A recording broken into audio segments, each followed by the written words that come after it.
Muy buenas tardes, queridos amigos. Seguimos emitiendo Puerto Bárbaro, un programa que va a llegar a todos sus hogares durante el verano de los diferentes puertos que tenemos en nuestro municipio. Somos muy afortunados porque qué ciudad hay que tenga 4 puertos. Pues Marbella, tenemos el puerto deportivo, que es donde nos encontramos, el puerto Banús, el puerto de Cabo Pino y el puerto de La Bajadilla. Ahí vamos a estar en todos, pero hoy nos encontramos aquí, en el puerto deportivo, y con un gran amigo que, aunque todo el mundo le dice Pepe el Buzo. Pepe, buenas tardes. Buenas tardes, Bárbara. ¿Cómo estás? Muy bien, gracias. Gracias por venir, que sé que estarías liadillo, porque aquí siempre hay tarea, ¿no? Siempre, siempre. Aquí siempre hay tarea, y sobre todo para... ¿Porque estás tú solo o hay algún buzo más? No, para nada. De hecho, para desarrollar mi profesión necesito que seamos un número determinado de personas. Sí, está previsto así en la ley que un buzo no puede estar solo trabajando, tiene que haber otro más. Por evitar peligro. Claro, más un tema de seguridad que otra cosa. Más de seguridad. Sí. Bueno, Pepe, ¿tú cómo llegas a Marbella?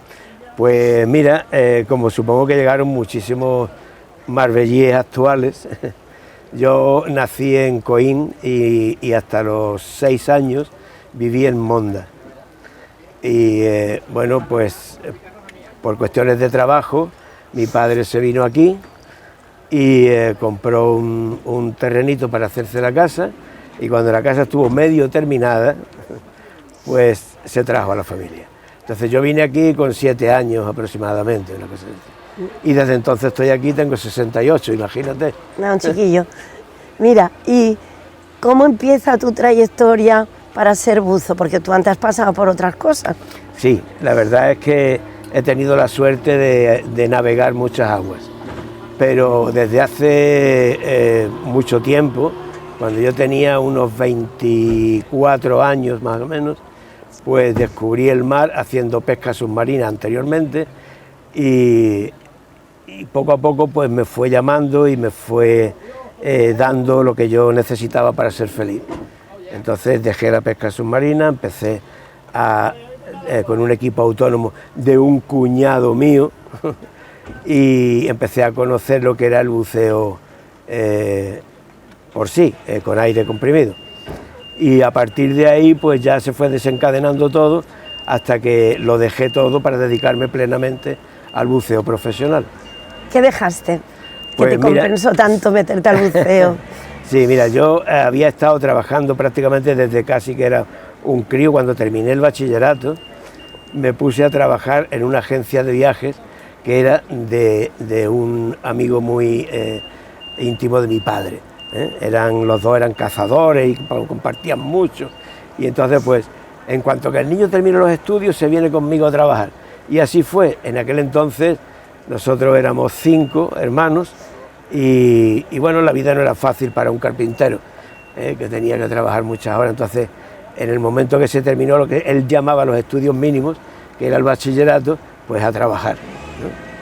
Y bueno, eso me sirvió de mucho porque conocí muchos sitios, aprendí, me formé en idiomas, y la verdad también la persona con la que yo estuve trabajando era una persona que era muy entrañable, ¿sabes? Era como muy protector.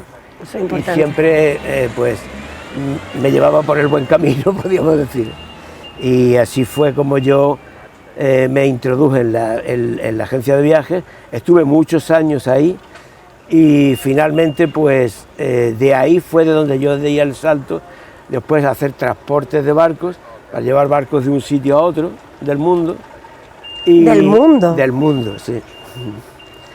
Y de ahí pues ya me fui metiendo más en el buceo, salí fuera de España, me titulé profesionalmente y ya pues me dediqué plenamente 100% al buceo. Entre tanto, pues sí, he hecho muchas cosas, porque me he formado pues en soldaduras, tanto arriba del agua como abajo del agua, reflotamiento de barcos, en fin, he ido haciendo dentro de la profesión del buceo distintos escalones, distintas escalas, hasta llegar a ser buzo profesional, instructor de instructores. ¿Y qué encuentras en el buceo para que te haya llenado tanto, Pepe, que hayas dejado todo y seas Pepe el Buzo? ¿Qué tiene? Bueno, el buceo tiene muchas cosas bonitas. Entre otras cosas, el buceo recreativo, deportivo, es genial. Es genial porque te hace conocer un mundo distinto. Todo lo que hay desde esa lámina de agua para abajo es distinto a lo que tú ves arriba. Y eso hasta hace muy poco eran unos privilegiados los que podíamos verlo. Afortunadamente hoy pues el buceo está muy extendido y muchísima gente lo practica. Entonces te da muchas satisfacciones porque ves un mundo nuevo, nuevo de colores, nuevo de vida, nuevo de todo. Incluso yo diría que tú buceas 2 veces en el mismo sitio y ves cosas distintas. O sea, no porque haya buceado ahí antes vas a ver lo mismo, sino que vas a ver otra cosa distinta. Y ya el buceo profesional para mí es muchísimo más que eso, porque aparte de disfrutar lo que estás haciendo, pues son retos, así de simple, son retos, o sea, son problemas que tú tienes que resolver. O sea, la gente puede pensar que un buzo profesional se tira al agua y coge una llave que se le ha caído a alguien o coge unas gafas, bueno, pero un buzo profesional forma parte de un engranaje que fabrica puertos, que hace puentes, que reflota barcos hundidos, que repara presas, en fin, es un trabajo muy abierto, pero siempre es un reto. Cada cosa que te plantea es un reto. O sea, tú tienes que reflotar un barco y no vas y le pones los globos y lo subes. Tienes que hacer primero un estudio de cuánto pesa ese barco, qué agua desplaza, saber cuánto pesa en el seno del agua, en fin, hacer una serie de cálculos y de previsiones, saber por dónde lo tienes que coger, porque si lo coges por un sitio que no sea estructural, lo puedes romper en vez de sacarlo del agua. Y en fin, todas esas cosas plantean un reto que es muy bonito de vencer, ¿sabes? Ese planteamiento anterior al trabajo y después cómo se va desarrollando el trabajo da muchas satisfacciones. Desde luego que sí, Pepe. ¿Y con qué es lo más difícil que te has encontrado en el fondo aquí, en el puerto? Quizás reflotar un barco. Sí, dentro de los puertos lo más... Pero tú sales fuera del puerto también. Sí. Lo más complicado quizás hoy en día, porque dentro de los puertos reflotar un barco no es tan complicado. ¿Ah, no? No. Yo pensaba que eso era lo peor. No es tan complicado porque dentro del puerto tú tienes muchas posibilidades. O sea, tú puedes traer una grúa que te puede ayudar desde el cantil, tú puedes utilizar otro barco que te ayude, tienes muchos recursos cerca de ti. En cambio, cuando eso se traslada afuera, esos recursos se pierden. Tú no puedes llevar una grúa, a menos que sea una cosa inmensa y tengas que llevar unas pontonas con grúas, pero ese caso no se nos ha dado. Entonces lo que hacemos con más dificultad aquí dentro del puerto quizás sean las reparaciones de los amarres y sobre todo las reparaciones de lo que es la infraestructura del puerto. El puerto tiene una serie de componentes que se van degradando porque están prestando sus servicios en un ambiente muy agresivo. O sea, lo que es el ambiente marino es un ambiente muy agresivo. Corroe todo y lo estropea todo y necesita un mantenimiento. Entonces hay cosas dentro del puerto que hay que ir cambiando con el tiempo.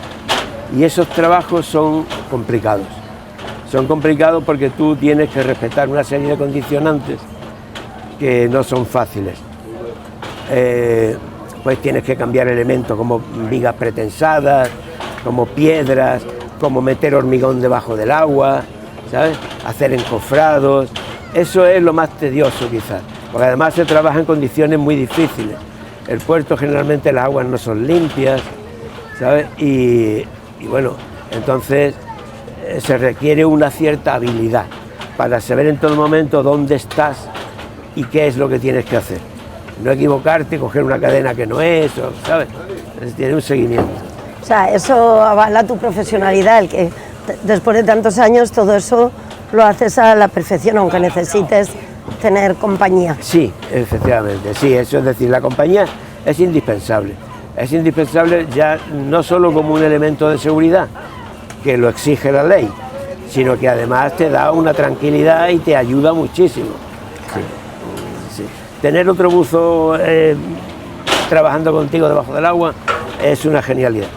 Y Pepe, en todos estos años de profesión, ¿te has encontrado, aparte de los problemas técnicos que me estás contando, algún animal marino peligroso? A ver, ¿o qué te has encontrado? En realidad ningún animal marino es peligroso per se, ¿sabes? Si no le atacas tú. Eso es, si tú no le invades su espacio o tú no haces algo que le provoque, ¿no? O sea, si tú hay una morena en una cueva y tú metes la mano, pues te va a morder. Hombre. Porque está protegiendo su habitáculo, ¿sabes? Su espacio de seguridad. Pero ni siquiera los tiburones. Si tú ves un tiburón y generalmente un buzo ve un tiburón y uno corre para acá y el otro para allá, ¿sabes? Eso es la realidad, ¿sabes? Otra cosa es que tú pues pongas cebo en el agua para atraerlo y entonces vengan más y se crea un ambiente enrarecido y puede ser que te pase algo. Eso los ingleses lo conocen como feeding, que es dar de comer, ¿sabes? Para que vengan. Pero si tú estás en su hábitat normal, él te observa, te mira, te desconoce y sigue su camino. No hay algo que te haga... ¿Y eso te ha pasado? Sí, muchas veces. Y aquí, ¿eh? ¿Aquí? Sí. Sí, tú date cuenta que el estrecho es una zona de influencia para muchos animales. O sea, claro, es el paso de miles de ballenas, de tiburones, de delfines, de todo tipo de atunes. Es un paso continuo. Depende de la temporada del año, pues es una especie u otra, pero no para, está en continuo movimiento. O sea, digamos que el estrecho puede ser de los sitios de más actividad marina. Sí, sí, sin duda, sin duda. Además, nosotros estamos influenciados de tal manera por el estrecho que aquí en Marbella tenemos especies que son del Atlántico y del Mediterráneo a la vez. ¿Y vienen aquí? Sí, sí vienen aquí. Sí, sí. Entonces, las aguas no son muy limpias la mayor parte del año. O sea, no muy limpias, no muy transparentes. Limpias lo son. Lo que pasa es que como se generan muchas corrientes, pues el fondo se revuelve. Y al revolverse el fondo, el agua se enturbia, pero a la vez enriquece lo que es el hábitat. Y hay mucha comida para los peces. Porque hay más comida. Claro, hay más plancton, hay más movida. Y eso enriquece mucho el agua del estrecho. Y nosotros estamos en ese ámbito de influencia. ¿Y en el estrecho has bajado o en el estrecho es complicado? Bueno, a ver, ¿O peligroso? No, todas las inmersiones hay que hacer una programación de ellas, ¿sabes? Y una vez que tú has hecho una programación, la respetas y no tienes que tener mayor problema. De hecho, yo podría decirte que en los 40 años que llevo metiéndome en el agua, 40 y tantos, jamás, gracias a Dios, he tenido un accidente. Nunca. Ni yo, ni los que han estado buceando conmigo. Qué bien. Ni siquiera un incidente de buceo. No he tenido un accidente. Y bueno, yo pienso que el mar hay que tenerle respeto, pero cuando tú entras con conocimiento y con respeto, no tiene por qué pasarte nada. El estrecho tiene profundidades que son muy, muy profundas, ¿eh? Entonces, eso están fuera del alcance del buceo normal. Yo he hecho buceo con mezclas de aire y con mezclas de gases, mejor dicho. Y he bajado bastante profundidad, pero nosotros generalmente bajamos a trabajar. No tiene sentido hacer inmersiones que sean complicadas por el mero hecho de hacerlas. Entonces, el fondo al que se suele trabajar en el buceo profesional, salvo excepciones, es hasta los 50 metros, más o menos. ¿Y cuál es el máximo de tiempo que puedes estar? Eso depende de la profundidad que tú bajes. Eso es una combinación en la que tú, a más profundidad, menos tiempo puedes estar, por varias razones. Una de ellas porque el aire se comprime a más profundidad y entonces se te reduce la cantidad de aire que tú llevas contigo. Si tú llevas una botella con 3.000 litros de aire, ese aire cuando tú lo estás respirando a 20 metros de profundidad te dura un tiempo, y si lo respiras a 30 metros te dura un tiempo muchísimo menor. Entonces el tiempo que tú puedes estar va condicionado por la autonomía de aire que tú llevas y por las descompresiones que tienes que hacer.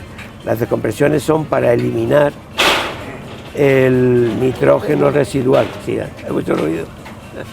El nitrógeno residual que tú acumulas en las inmersiones. Entonces, cuanto más profundidad, por una razón o por otra, menos tiempo puedes estar. También en cuanto a buceo recreativo, a menos profundidad, la luz llega mejor y hay mucha más vida, muchos más colores y se disfruta mucho más, es más bonito. Pepe, ¿y cuando tú viajas, eliges sitios donde puedas bucear? Bueno, recreativamente me refiero. Sí, hombre, la verdad me gusta cuando voy a sitios recónditos, si tengo la posibilidad de bucear, siempre la aprovecho. No hago ese mi único deseo, porque me gustan mucho otras cosas, conocer gente diferente, diferentes culturas y cosas de estas, pero sí reconozco que si hay la más mínima posibilidad, aunque el mar, el océano me coja a una distancia que yo pueda vencer, la recorro para meterme en el agua. ¿Y dónde es el sitio donde de forma de recreo te has metido? Porque, vamos, yo con snorkel y un poquito más, sí. Pero hay sitios que son un desfile de colores, sí, maravilloso. Sí. Hay sitios que son míticos en el buceo. El Mar Rojo es un destino muy bonito, la gran barrera de arrecife de coral de Australia, Cozumel en México. Ese sí ha estado. Sí, es que son sitios que son, en lo que es dentro del mundo del buceo, son, digamos, palabras mayores, ¿sabes? Afortunadamente he tenido la gran suerte de estar por ahí en esos sitios. Desde luego que es una suerte, porque me imagino que, aparte de que tu trabajo te lleva mucho tiempo, sí, cuando puedas, me imagino que disfrutarás de otras cosas, ¿no? Sí, evidentemente.